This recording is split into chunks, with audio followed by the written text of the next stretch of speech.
Buenas tardes, mis queridos hermanos y amigos que nos ven desde sus hogares.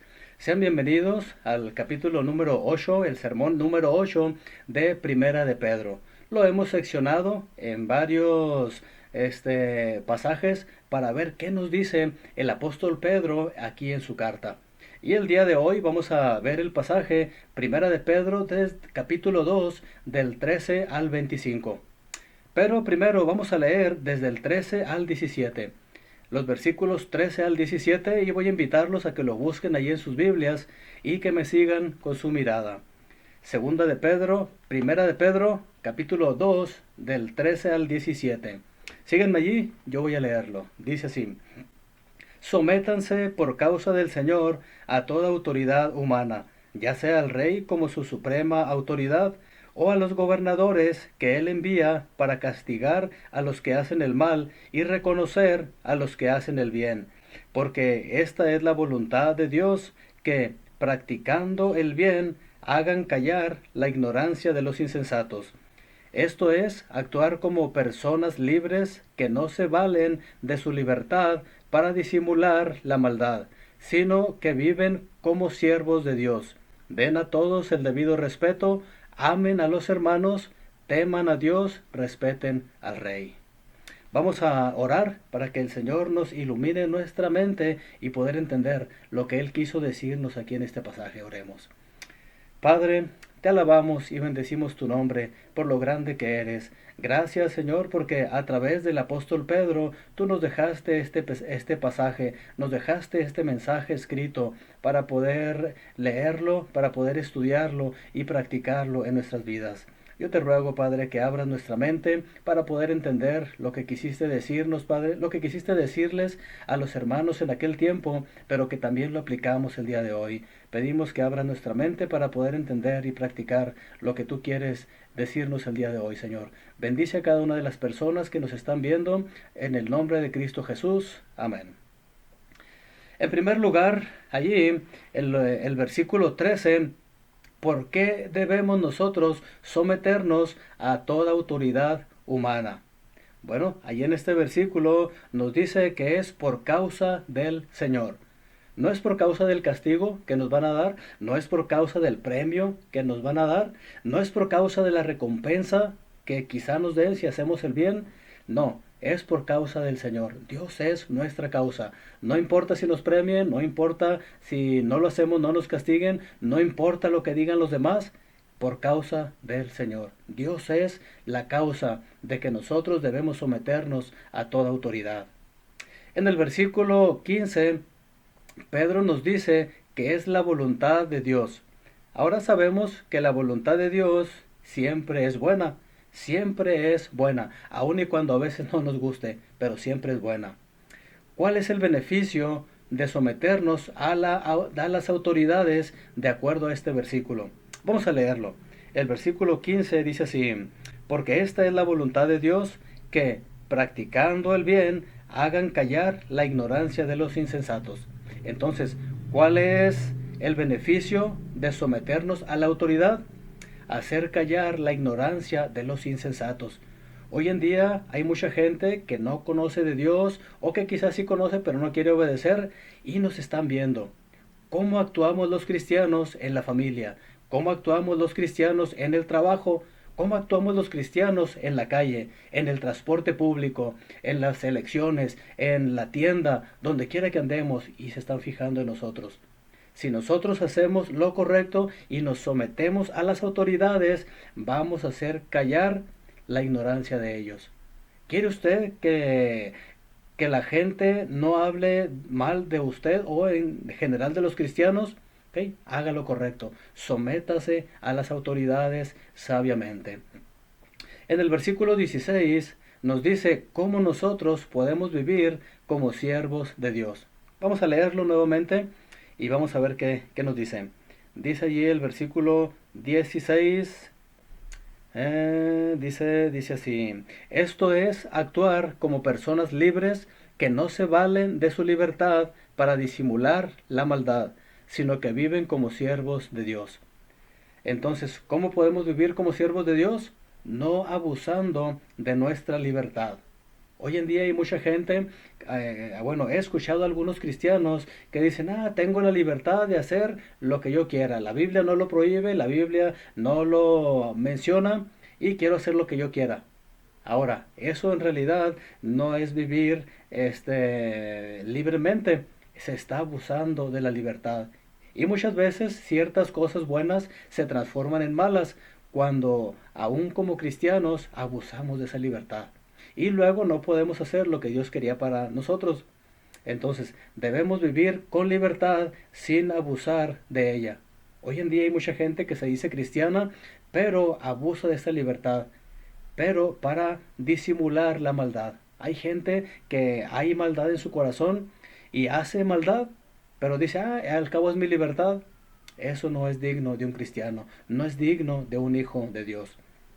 Ahora en el versículo 17, como siervos de Dios, ¿qué debemos hacer? ¿Ok? Dice ahí el versículo 17, den a todos el debido respeto, amen a los hermanos, teman a Dios, respeten al rey. Entonces, ¿qué debemos hacer? Dice respetar a todos, amar a los hermanos, temer a Dios y respetar al rey. Respetar al rey. Ahora, ¿por qué nos dice el apóstol Pedro que respetemos al rey? Haciendo ello, es fácil, ¿verdad? Temer a Dios, amar a los hermanos y respetar a todos. Pero hoy en día hay mucha gente, hay muchas autoridades que no son cristianas, que no son hijas de Dios y hacen lo malo. ¿Cómo nosotros podemos respetarles? Bueno, siguiendo el ejemplo del apóstol Pedro. Dice por allí la historia que Pedro nos dice que respetemos al rey. Ahora, ¿cómo era el rey en aquel tiempo? Dice la historia así: Pedro fue ejecutado por el emperador Nerón en el año 67 o 68. Ahora, ¿cómo era Nerón? Dice allí, Nerón era el peor de los peores emperadores. O sea, no era un peorcito, el peor de los peores. Y el apóstol Pedro nos está diciendo que lo respetemos. Ahora, dice allí, él era un hombre autoindulgente, cruel y violento, así como un exhibicionista transvesti. Y sin embargo, el apóstol Pedro dice, respeten al rey. ¿Era fácil respetar al rey? No, no era fácil. Pero sin embargo, el apóstol Pedro lo hizo. Y Dios le dio una gran recompensa. Dios le tiene una gran recompensa. Y de la misma forma que Dios tiene una gran recompensa para esos hermanos a quienes les escribió la carta, también la tiene para usted y para mí. Hoy en día también hay jefes malos, hay maestros malos en la escuela, hay gobernantes malos, hay gente mala que está como autoridad nuestra. Nuestro deber es someternos. Y tarde o temprano Dios hará justicia. Dios traerá justicia porque Él es nuestra autoridad suprema. Vamos a leer 1 de Pedro capítulo 2 del 18 al 20 para saber cómo los criados deben someterse a sus amos. Ahora, en aquel tiempo que el apóstol Pedro les escribió a los hermanos, sí había amos y había criados o había esclavos. El día de hoy ya no hay. De acuerdo a la ley, ¿verdad?, de que se abolió la esclavitud y ya no hay. Pero sí hay patrones y empleados, que es algo parecido, pero más moderno. Vamos a ver qué nos dice este pasaje al respecto. Leamos 1 de Pedro 2, del 18 al 20. Dice así: Criados, sométanse con todo respeto a sus amos, no solo a los buenos y comprensivos, sino también a los insoportables, porque es digno de elogio que por sentido de responsabilidad delante de Dios se soporten las penalidades, aun sufriendo injustamente. Pero, ¿cómo pueden ustedes atribuirse mérito alguno si soportan a los que los maltraten por hacer el mal? En cambio, si sufren por hacer el bien, esto merece elogio delante de Dios. Entonces, en el versículo 18, ¿qué deben hacer los criados aún con los amos que son insoportables? Bueno, dice ahí que deben someterse con todo respeto. Y específicamente está diciendo ahí los amos insoportables. ¿Alguien de ustedes que a lo mejor es alumno, que está estudiando, tiene algún maestro que es insoportable, que los regaña por cosas que no se merecen, que les atiburra de tareas, que les califica injustamente. O quizá alguno de ustedes tiene algún patrón que es intolerante, que es malo, que es déspota, que es aprovechado, que no paga lo suficiente. Bueno, dice aquí la Biblia, someterse con todo respeto. Ahora también hay que ser sabios en este aspecto. Si a lo mejor tú estás en una escuela donde la educación no es buena, los maestros son malos y todo eso, puedes cambiarte de escuela. Si tú estás en un trabajo donde el patrón no cumple con lo que debe cumplir, puedes cambiarte de trabajo, buscarte otro. Pero si tú quieres permanecer ahí, la Biblia dice que debes someterte con todo respeto. Ahora, en el versículo 19, ¿cuál es la conducta delante de Dios que merece elogio? ¿Cuál es la conducta que merece elogio? Dice ahí que con sentido de responsabilidad delante de Dios. Sí, responsabilidad delante de Dios. No significa que cada vez que tu patrón te esté viendo, no, delante de Dios. Y esto implica cuando tu patrón te está viendo o cuando no te está viendo. ¿Qué debes hacer? Dice, delante de Dios se soporta las penalidades aún sufriendo injustamente. Hay ocasiones que uno como cristiano, como hijo de Dios, por causa de nuestro testimonio, es necesario sufrir injustamente. Ahora, no digo aquí, ¿verdad?, que debamos buscar sufrir nomás por sufrir. No, hay veces que es necesario sufrir. ¿Para qué? Para que nuestro patrón vea que somos realmente valiosos, que hacemos lo que nos corresponde y que tenemos un Dios grande, que tenemos un Dios que está por encima de él. Entonces, pero debemos nosotros en ciertas ocasiones sufrir. ¿Por qué? Porque quizá Dios a través de tu sufrimiento va a hacer que ese patrón, que ese jefe, que ese maestro, que ese gobernante que te está haciendo maldad se salve. Es posible y Dios lo sabe. Entonces, que Dios nos dé sabiduría para saber cuándo sufrir injustamente y cuándo no. Hay otras ocasiones en que uno tiene que ir a conciliación y arbitraje o ir ante otra autoridad superior y decir, ¿sabes qué? Mira, mi patrón está haciendo esto, esto, esto. O este maestro está haciendo esto, esto. O el gobernante está haciendo esto. Pero que Dios nos dé sabiduría para saber cuándo sí y cuándo no. Según el versículo 20, si hacemos cosas malas en el trabajo, no merecemos ningún mérito a sufrir. Ahora, ¿cuáles son algunas cosas malas que quizá se pueden hacer en el trabajo? ¿Cuáles son algunas cosas malas? He estado pensando en robar. Hay algunos empleados que le roban a sus patrones. Quizá no les roban cosas grandes, una maquinaria, un vehículo, una mesa, algo así, pero a veces son cosas pequeñas. Ah, me llevo esto, al cabo el patrón ni se va a fijar. Entonces hay veces que roban o no trabajar con empeño. Hay algunos empleados que dicen, oh, se hacen como que me pagan, pues me hago como que trabajo. O usan el tiempo que deberían estar trabajando para otras cosas. Muchos de ellos pasan demasiado tiempo en el celular o haciendo otras cosas que no son propias del trabajo, mientras deberían estar trabajando. Entonces, eso es robar el tiempo. Otras cosas que como empleados a veces podemos hacer es murmurar. Delante del patrón hablamos bien de él y todo eso, pero ya cuando no está presente, murmuramos. No debemos murmurar. O podemos también faltar el respeto al jefe y a los otros trabajadores. Hay algunos que tristemente lo hacen. O hay otros que maltratan el equipo o las instalaciones. Quizá no se desquitan con el jefe, pero patean allí la mesa de trabajo, patean la máquina o hacen algo para dañar el equipo. Un cristiano nunca debe hacer eso. ¿Por qué? Porque ese equipo, esas instalaciones, esas personas están puestas ahí por Dios. ¿Para qué? Para que nosotros ministremos ahí con nuestro trabajo, con nuestra integridad. Y un cristiano debe ser reconocido por trabajador, puntual, responsable y trabajar en equipo para que esa empresa, ese lugar donde estemos, crezca, que sean beneficiados nuestros patrones.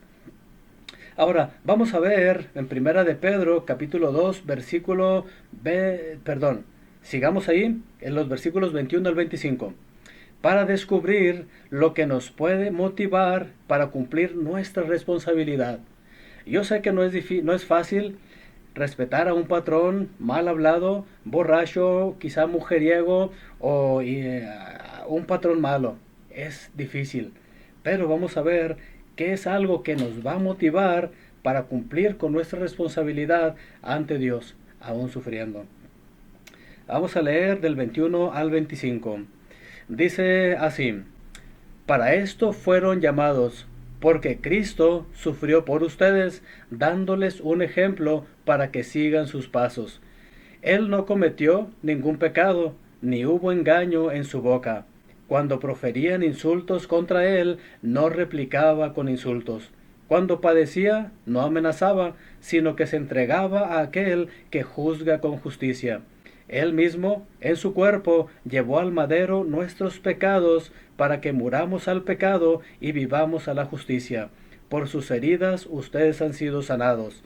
Antes eran ustedes como ovejas descarriadas, pero ahora han vuelto al pastor que cuida de sus vidas. Entonces, ¿qué es aquello que nos va a motivar para cumplir con nuestra responsabilidad? En primer lugar, allí en el versículo 21, el primero y el más importante es: Cristo sufrió por nosotros, dándonos su ejemplo a sufrir. Perdón, dándonos su ejemplo a seguir. Cristo nos marcó el camino. Cristo nos dijo, ok, por aquí es por donde ustedes deben ir. Y Él nos puso su ejemplo. Entonces, esto es lo que nos debe motivar. Cristo nos puso su ejemplo. Ahora, ¿cuál es el ejemplo que Él nos dio en el versículo 22? Dice allí: no cometió pecado alguno, ni hubo engaño en su boca. Cristo no cometió pecado alguno, y aún así Él sufrió. Y dice, ni hubo engaño en su boca. ¿Cómo se compara usted a través de estas palabras? Muchos de nosotros fallamos. Hay engaño en nuestra boca y hay pecados. Ahora, debemos nosotros, cada vez que haya engaño o que haya pecado, pedir perdón a Dios y buscar ya no volver a cometer ese mismo pecado, esa misma falta. Ahora, ¿cuáles eran algunos de los insultos que recibió Jesús estando en la cruz? Vamos a buscar Marcos capítulo 15 del 29 al 32. Marcos capítulo 15 del 29 al 32. Marcos capítulo 15. Y vamos a ver cuáles son los insultos que recibió el Señor Jesucristo y no se quejó. Marcos 15, 29 al 32. Algunos de ustedes lo han insultado gravemente. Yo sé que muchos de ustedes han recibido insultos. Ahora, ¿sabe qué? El Señor Jesucristo recibió graves insultos. ¿Qué dice del 29 al 32? Dice así. Dice: los que pasaban meneaban la cabeza y blasfemaban contra él. Tú, que destruyes el templo en 3 días, que destruyes el templo y en 3 días lo reconstruyes, decían, baja de la cruz y sálvate a ti mismo. De la misma manera se burlaban de él los jefes de los sacerdotes junto con los maestros de la ley. Salvó a otros, decían, pero no puede salvarse a sí mismo. Que baje ahora de la cruz ese Cristo, el Rey de Israel, para que veamos y creamos. También lo insultaban los que estaban crucificados con él. ¿Pueden imaginarse ustedes estos tremendos insultos contra el Rey del universo, contra el Creador, contra el Todopoderoso? Cristo recibió estos insultos y aún más que quizá no están registrados aquí en la palabra de Dios, pero estos están ahí escritos para que nosotros veamos y apreciemos que cuando nos insultan a nosotros, no solamente nos insultan a nosotros, a Cristo ya lo insultaron primero. Ahora, regresemos a Primera de Pedro 2:23. Vamos a regresar a Primera de Pedro, capítulo 2:23, y vamos a ver cómo Cristo respondió a estos insultos. ¿Qué dice el versículo 23? Dice así: Cuando proferían insultos contra él, no replicaba con insultos. Cuando padecía, no amenazaba, sino que se entregaba a aquel que juzga con justicia. Entonces, ¿qué hizo Cristo? No contestaba con insultos. No contestaba con insultos. Y dice también que no amenazaba. Y estas son algunas de las actitudes, de las cosas que nosotros solemos hacer, tristemente. Pero como cristianos, como hijos de Dios, debemos seguir el ejemplo de Cristo. Cuando nos insulten, no debemos responder con insultos. Cuando nos amenacen, no debemos responder con amenazas. ¿Por qué? Porque Cristo, Él es nuestro defensor. Y Él, tarde o temprano, va a vengarse de esa gente que nos hacen mal, de esa gente que nos dañan, de esa gente que nos insultan. Entonces, ¿cómo anda usted en sus respuestas cuando alguien le insulta? ¿Sigue usted el ejemplo de Cristo o no sigue usted el ejemplo de Cristo? Yo espero que sí siga el ejemplo de Cristo. ¿Qué nos dice Proverbios capítulo 12, versículo 16? Vamos a leerlo. Proverbios 12, 16. Dice así: el necio muestra enseguida su enojo, pero el prudente pasa por alto el insulto. El necio muestra enseguida su enojo, pero el prudente pasa por alto el insulto. Yo creo que en varias ocasiones yo he sido un necio, pero Dios quiere que seamos prudentes. Dios quiere que seamos prudentes. Cristo fue prudente. ¿Qué fue lo que hizo Cristo en el pasaje que leímos anterior? Dice que cuando a Cristo lo insultaban o lo amenazaban, Él no contestaba con insultos, sino que se entregaba a aquel que juzga con justicia. La venganza no es nuestra, la venganza es de Dios. La venganza es de Dios. Y si a usted lo han insultado, yo quiero animarlo a que a la próxima vez que lo insulten, ¿sabe qué? No responda con insultos, no amenace, pero entregue usted la causa a aquel que juzga con justicia, y ese es Dios. Ahora, vamos a ver en Hebreos 5, del 7 al 9. Hebreos capítulo 5, del 7 al 9. Dice: en los días de su vida mortal, Jesús ofreció oraciones y súplicas con fuerte clamor y lágrimas al que podía salvarlo de la muerte, y fue escuchado por su reverente sumisión.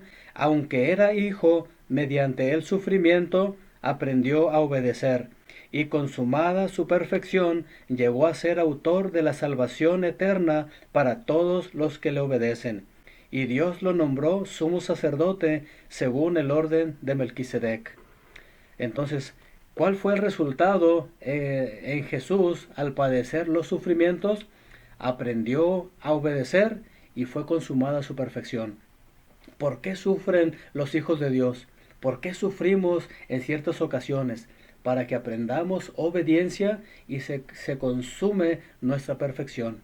Dios está perfeccionando a usted cuando Dios permite sufrimiento en su vida. ¿Ha sufrido usted sin alguna causa aparente? Dios está perfeccionándole. Ahora, ¿qué nos dice Santiago 1, del 2 al 4? Santiago 1, del 2 al 4, ahí más adelantito. Hermanos míos, considérense muy dichosos cuando tengan que enfrentarse con diversas pruebas, pues ya saben que la prueba de su fe produce constancia, y la constancia debe llevar a feliz término la obra, para que sean perfectos e íntegros sin que les falte nada. Entonces, ¿cómo nos perfecciona los sufrimientos aquí? Bueno, dice aquí, los sufrimientos producen en nosotros constancia.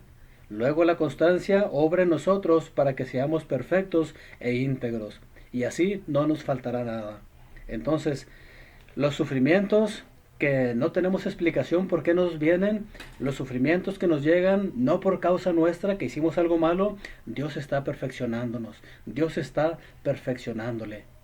Y de acuerdo a la intensidad de cada sufrimiento, Dios le está perfeccionando aún más.